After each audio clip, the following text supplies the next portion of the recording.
Hello student, welcome to Equator Academy Dehradun. और हम लोग जो है इस वीडियो के थ्रू कुछ इम्पॉर्टेंट इंडियन पॉलिटी के इम्पॉर्टेंट एमसीक्यू को पढ़ेंगे जो कि आपके अपकमिंग प्रीलिम्स के एग्जाम में आ सकते हैं।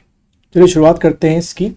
तो जैसे कि पहला नंबर क्वेश्चन 1 जो है आपको दिख रहा है, ये रिट्स को लेकर है। The writ of mandamus is available for the purpose of, यानी कि मैंडेमस का आपको क्या बताना, you have to tell the objective. As you all know that there are 5 type of writs and it comes under Article 32 of the Constitution। और वो 5 writs क्या क्या हैं? Habeas corpus, mandamus, quo warranto, prohibition, certiorari। ठीक है, HMQPC से याद रखना। इसमें mandamus के बारे में बोला गया है कि उसका ऑब्जेक्टिव क्या है। तीनों स्टेटमेंट्स हैं, इन तीनों स्टेटमेंट्स को अगर हम लोग पढ़ें तो ऑब्जेक्टिव कुछ समझ में आएगा आप लोग को। आंसर बताइएगा आप लोग कितने सही होंगे। तो पहला है इन्फोर्समेंट ऑफ फंडामेंटल राइट्स, क्या ये सही है कि गलत है। दूसरा आपका स्टेटमेंट है compelling of a court of or judicial tribunal to exercise its jurisdiction when it has refused to exercise. ठीक है। देन थर्ड स्टेटमेंट जो है आपका वो है डायरेक्टिंग अ पब्लिक ऑफिशियल और the government not to enforce a law which is unconstitutional.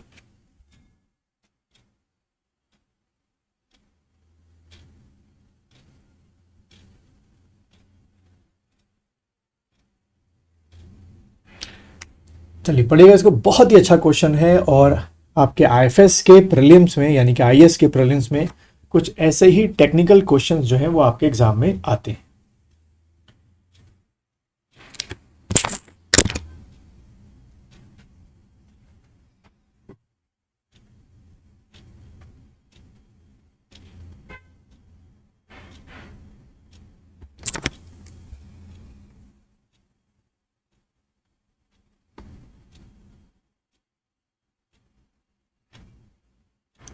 चलो इसकी मैं अगर बात करूं बच्चों,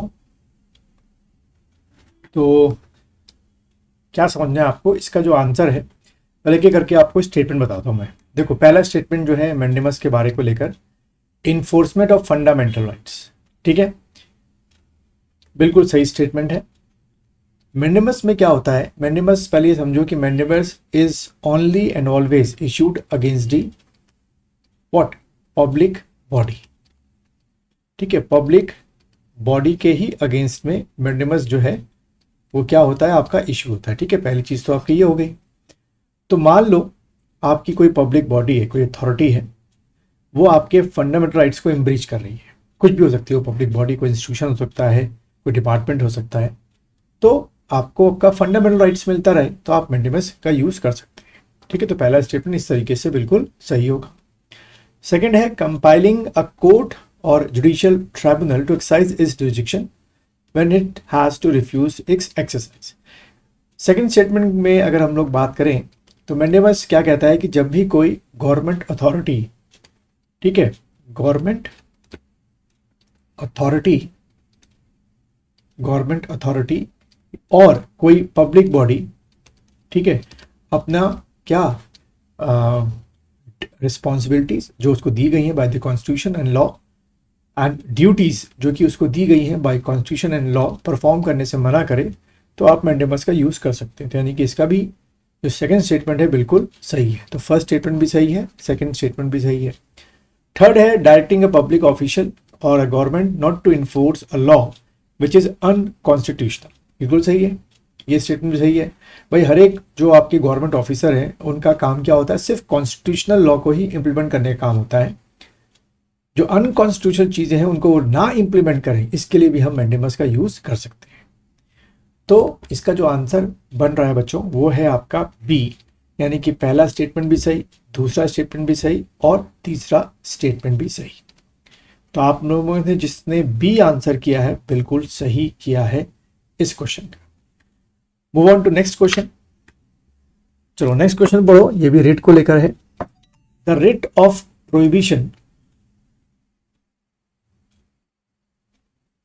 issued by सुप्रीम कोर्ट और high court is issued against, यानी कि प्रोहिबिशन जो है पूछा गया है किसके अगेंस्ट में होती है।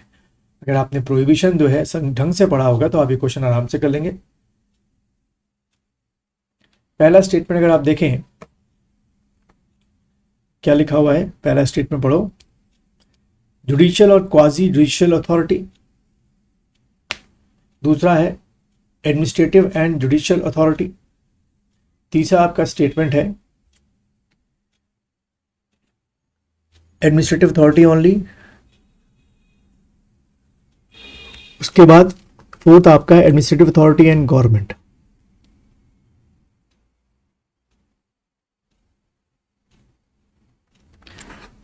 सोचिए इसका आंसर क्या हो सकता है।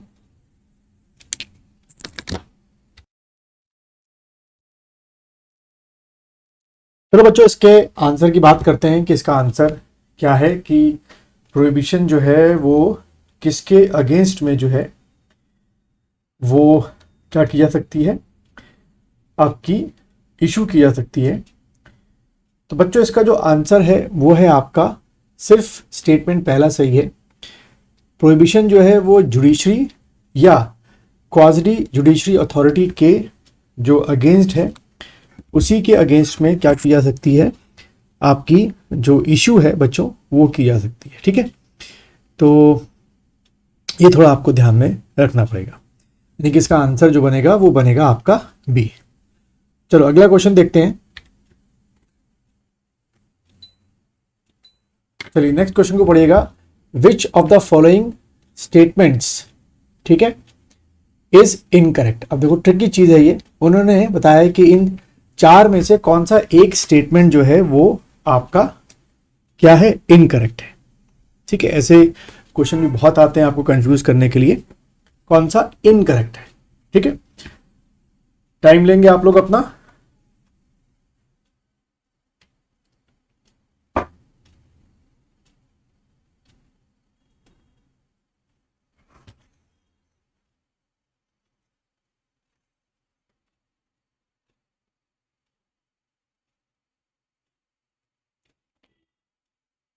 देखो पहला स्टेटमेंट क्या लिखा हुआ है, the right to private property was removed from the constitution by 42nd amendment.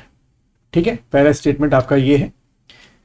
तो क्वेश्चन जो है वो आपका क्या है, मतलब बताना है इनकरेक्ट कौन सा। तो ये देखा जाए तो ये जो पहला स्टेटमेंट है आपका, ये क्या है बच्चों, इनकरेक्ट है। ठीक है, अब ये क्यों इनकरेक्ट है, क्योंकि जो राइट टू प्राइवेट प्रॉपर्टी थी वो जो रिमूव की गई थी आपकी, वो 44th अमेंडमेंट जो हुआ था हमारा। ठीक है, ये 44th अमेंडमेंट जो है 1978 में आपका हुआ था। और जिन बच्चों को नहीं पता बता दूं कि आपका जो आर्टिकल 368 है, ठीक है, उसके अकॉर्डिंग जो है हमारी जो पार्लियामेंट है वो कॉन्स्टिट्यूशन में एक हद तक अमेंडमेंट कर सकती है। तो यहाँ पर ये 42nd लिखा हुआ, इसलिए स्टेटमेंट क्या हो गया, गलत हो गया। सेकेंड स्टेटमेंट जो है, the right to private property which was granted by the original constitution has been made more sacrosanct by the 44th amendment. ठीक है, गलत है।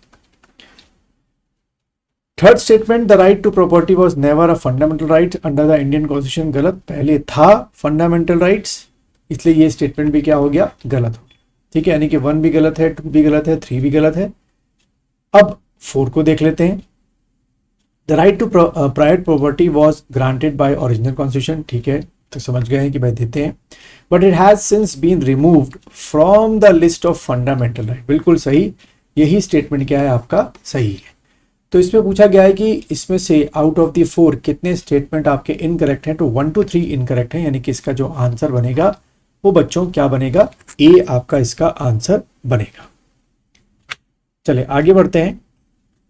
अगला जो क्वेश्चन है आपको दिख रहा होगा, राइट टू इक्वालिटी इंक्लूड्स। तो 5 आपकी चीजें लिखी हुई है कि राइट टू इक्वालिटी में क्या क्या चीजें हैं आपकी।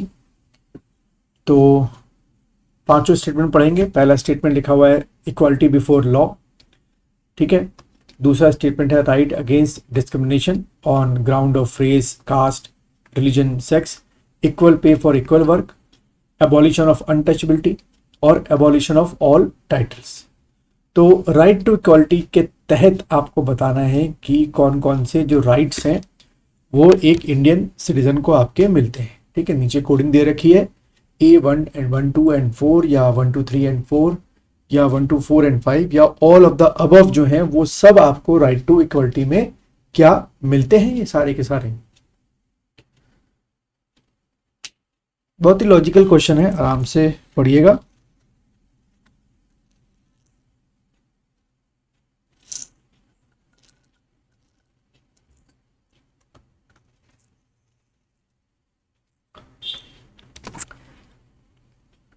बच्चों इसका जो आंसर है, पांचों में से एक चीज ऐसा है स्टेटमेंट जो आपको राइट टू इक्वलिटी में नहीं मिलता, और वो कौन सा है? और वो है आपका third statement. Equal pay for equal work जो है वो आपका डीपीएसपी में दिया गया है, यानी कि directive principle of state policy में दिया गया है। ठीक है, तो ये तो नहीं हो सकता। तो तीन को छोड़ के अगर आप देखो तो सी एक ऐसा स्टेटमेंट है 1 2 4 5 जहां पे 3 नहीं है। ठीक है, तो यानी कि इसका जो आंसर है ऐसे भी आप निकाल सकते हैं, क्या हो गया, सी आंसर हुआ। यानी कि इक्वालिटी के तहत आपको क्या मिलता है? राइट टू इक्वालिटी के तहत आपको इक्वालिटी बिफोर लॉ मिलती है, against discrimination on the ground of race caste religion आपको मिलता है, एबॉलिशन ऑफ अनटचेबिलिटी जो 17 में आपकी आती है वो आपके मिलती है, एबॉलिशन ऑफ टाइटल्स 18 आर्टिकल में जो आते हैं वो आपको मिलता है। अगले क्वेश्चन की तरफ बढ़ते हैं। Which of the following statements are incorrect? आपको चारों स्टेटमेंट में बताना है कौन सा आपका इनकरेक्ट है, गलत कौन सा स्टेटमेंट है आपका। चारों स्टेटमेंट को पढ़िए आराम से, पूरा 1 मिनट का टाइम लेंगे आप।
चलो तो बात करते हैं। आपका पहला जो स्टेटमेंट है, the fundamental rights of the Indian citizen can not be suspended under any circumstances. ये स्टेटमेंट गलत है, क्योंकि हमारे जो फंडामेंटल राइट्स है वो क्या है, एब्सोल्यूट नहीं है, दे आर नॉट एब्सोल्यूट। कई बार ऐसी कंडीशंस क्रिएट हो सकती हैं जिसमें आपके फंडामेंटल राइट्स सीज किए जा सकते हैं। यहाँ पे लिखा हुआ है कि कैन नॉट बी सस्पेंडेड, तो गलत बात है, सस्पेंड किए जा सकते हैं, उसमें बहुत बड़ी रीजंस होते हैं। सेकेंड स्टेटमेंट जो है, fundamental rights of the Indian citizen can be suspended by the parliament by 2/3 majority. ठीक है, तो 2/3 मेजोरिटी का मतलब नहीं है सीधा आपका जो प्रेसिडेंट है वो आपके फंडामेंटल राइट्स को क्या कर सकता है, सीज कर सकता है for a short period of time. Then third statement जो लिखा हुआ है आपका, तो ये स्टेटमेंट सेकंड भी क्या हो गया, गलत हो गया। थर्ड है, the fundamental rights of the Indian citizen can be suspended by the president during the national emergency. तो जब आर्टिकल 352 लगता है, जिसको हम लोग क्या बोलते हैं, नेशनल इमरजेंसी बोलते हैं, due to the war and आपका आर्म्स रिवेलियन, ये दो रीजंस आपके होते हैं, तो उसमें आपका क्या हो सकता है, फंडामेंटल राइट्स जो है वो आपके सस्पेंड हो सकते हैं, यानी कि ये स्टेटमेंट क्या है, सही है। फोर्थ है, द एफआर यानी कि fundamental rights of Indian citizen can be suspended by the president during the national emergency as well as during the emergency arising due to the breakdown of constitutional machinery in the state. नहीं, जब constitutional breakdown होता है states के अंदर, तो वहां पे उस समय क्या लगता है, प्रेसिडेंट आपका रूल लगता है, जिसको हम लोग और क्या बोलते हैं, हम लोग स्टेट इमरजेंसी बोलते हैं। ठीक है, तो वो अलग चीज़ है, ये अलग चीज़ है, यानी कि ये स्टेटमेंट भी गलत है। ठीक है, तो 1 2 और 4 स्टेटमेंट ही आपके गलत हैं, क्योंकि इनकरेक्ट पूछा गया था। तो इसका आंसर क्या हो गया बच्चों? इसका आंसर डी हो गया। तो उम्मीद है कि आप लोगों ने ये सारे क्वेश्चन अटेंड किए होंगे। किए हैं तो बताइए, और अगर आप ऑनलाइन या ऑफलाइन IFS ACF FRO की कोचिंग करना चाहते हैं तो ये मेरा नंबर है, इस पे आप मुझे कॉल करके कांटेक्ट कर सकते हैं।